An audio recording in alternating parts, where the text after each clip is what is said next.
ਸਤਿ ਸ਼੍ਰੀ ਅਕਾਲ ਜੀ। ਅਸੀਂ ਟ੍ਰੈਡੀਸ਼ਨਲ ਟੱਚ ਬੁਟੀਕ ਪਿੰਡ ਖਰਿਆੜਾ ਤੋਂ ਅੱਜ ਬਹੁਤ ਹੀ ਸੋਹਣੇ ਕਾਟਨ ਦੇ ਦੁਪੱਟਾ ਸੂਟਸ ਲੈ ਕੇ ਆਏ ਆ। ਤੁਸੀਂ ਚੈੱਕ ਕਰ ਸਕਦੇ ਹੋ। ਇਹ ਬਹੁਤ ਹੀ ਪਿਆਰੇ ਪਿਓਰ ਕਾਟਨ ਦੇ ਵਿੱਚ ਸੂਟ ਆਣਗੇ।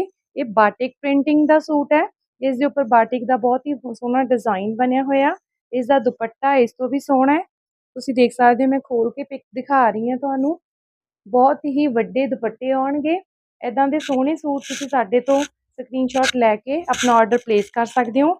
ਇਸ ਦੇ ਵਿੱਚ ਕਲਰ ਆਪਸ਼ਨ ਤੁਹਾਨੂੰ ਚੈੱਕ ਕਰਵਾ ਦਿੰਦੇ ਆ। ਫਸਟ ਆਫ ਆਲ ਇਹ ਵਾਲਾ ਕਲਰ ਆਏਗਾ ਬਰਾਊਨ ਸ਼ੇਡ। ਇਸ ਤੋਂ ਨੈਕਸਟ ਆਏਗਾ ਬਲੂ, ਟਰਕਿਸ਼ ਬਲੂ। ਇਹ ਵੀ ਬਹੁਤ ਹੀ ਸੋਹਣਾ ਕਲਰ ਹੈ। ਨੈਕਸਟ ਆਏਗਾ ਗਾਜਰੀ। ਇਹ ਸੂਟ ਤੁਸੀਂ ਸਾਨੂੰ ਸਕਰੀਨਸ਼ਾਟ ਲੈ ਕੇ WhatsApp ਦੇ ਉੱਪਰ ਸੈਂਡ ਕਰ ਸਕਦੇ ਹੋ। ਆਪਣਾ ਆਰਡਰ ਪਲੇਸ ਕਰ ਸਕਦੇ ਹੋ। ਸ਼ਿਪਿੰਗ ਸਾਡੀ ਫ੍ਰੀ ਰਹੇਗੀ। ਜੇਕਰ ਤੁਸੀਂ ਸਾਡੇ ਤੋਂ ਸਟਿਚ ਵੀ ਕਰਵਾਉਣੇ ਆ ਤਾਂ ਤੁਸੀਂ ਵਿਦ ਡਿਜ਼ਾਈਨਿੰਗ ਸਾਡੇ ਤੋਂ ਸਟਿਚਿੰਗ ਵੀ ਕਰਵਾ ਸਕਦੇ ਹੋ। Thank you.